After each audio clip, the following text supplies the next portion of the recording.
ভূমিকম্পের কারণে তৈরি হয়েছিল একটি নদী। হ্যাঁ, শুনতে অবাক লাগলেও এটি সত্যি। লেনিনস ব্লগ আজ আপনাদের নিয়ে এসেছে সেই নদীতে। নদীটি দক্ষিণ এশিয়া নয়, গোটা এশিয়া মহাদেশের মধ্যে সবচেয়ে গুরুত্বপূর্ণ নদী।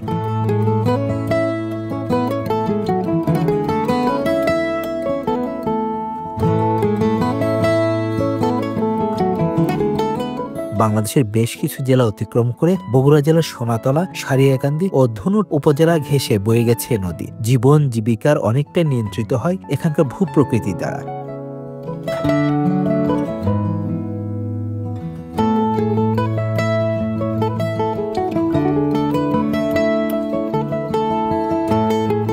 নদীটির উৎপত্তি হিমালয় পর্বতের কৈলাস শৃঙ্গের জিমা ইয়ংজং হিমবাহে, যা তিব্বতের পশ্চিমাঞ্চলে অবস্থিত। নদীটি তিব্বত এবং আসামের ভিতর দিয়ে প্রবাহিত হয়ে কুড়িগ্রামের মধ্য দিয়ে বাংলাদেশে প্রবেশ করেছে। জামালপুর ও ময়মনসিংহ জেলার মধ্য দিয়ে প্রবাহিত হয়ে ভৈরব বাজারের দক্ষিণে মেঘনায় পড়েছে।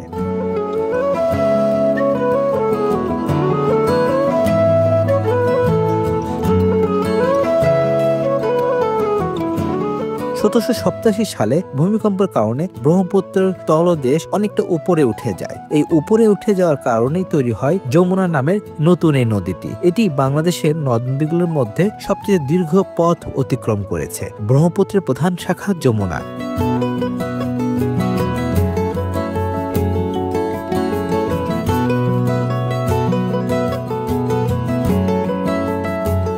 ব্রহ্মপুত্রের আরেক শাখা নদীর নাম বানার, যা কালের পরিক্রমায় হারিয়ে গেছে। জলবায়ু পরিবর্তনের কারণে যমুনা এখন শীর্ণকায়। তারপরও জীবন জীবিকা চলে যমুনাকে ঘিরেই।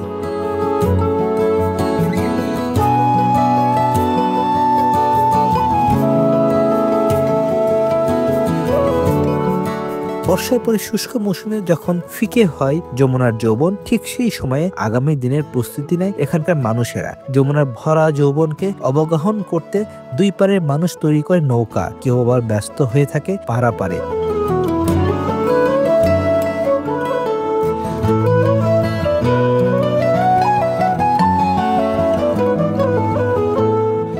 যমুনাকে ঘিরেই আবর্তিত হয় এখানকার অর্থনীতি, হোক সেটি নদী কেন্দ্রিক বা মাছ ধরার প্রস্তুতি। ব্রহ্মপুত্রের উৎপত্তি সম্পর্কে কালিকা পুরাণে বলা হয়েছে, আসামের পূর্ব দিকে মিসিমি পর্বতের অগ্রভাগে ব্রহ্মকুণ্ড নামে একটি কুণ্ড আছে। এটি হিন্দুদের অতি পবিত্র তীর্থস্থান। এই ব্রহ্মকুণ্ডতেই রাজা পরশুরাম পাপের হাত থেকে উদ্ধার পান। এখানে তার হাত থেকে তার কুঠারটি খসে পড়ায় ব্রহ্মপুত্র নদীর উৎপত্তি হয়েছিল।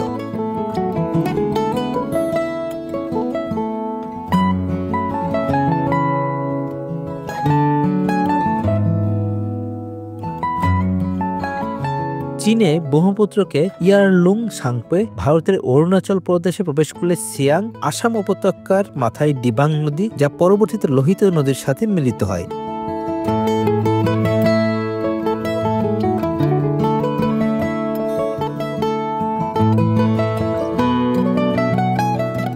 ব্রহ্মপুত্র ভারতের ধুবড়ির পরে গারো পাহাড়ের দক্ষিণে বাঁক নিয়ে বাংলাদেশে সমভূমিতে প্রবেশ করে। এই ব্রহ্মপুত্র থেকেই আমাদের যমুনা নদী উৎপত্তি হয়।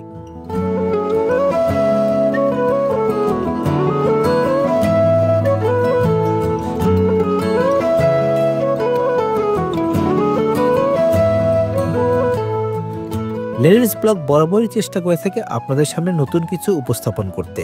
আজ যমুনা নদীর ইতিহাস এবং উৎপত্তি স্থল নিয়ে আলোচনা করা হলো। ভালো লাগলে লেনিনস ব্লগের সাথেই থাকুন।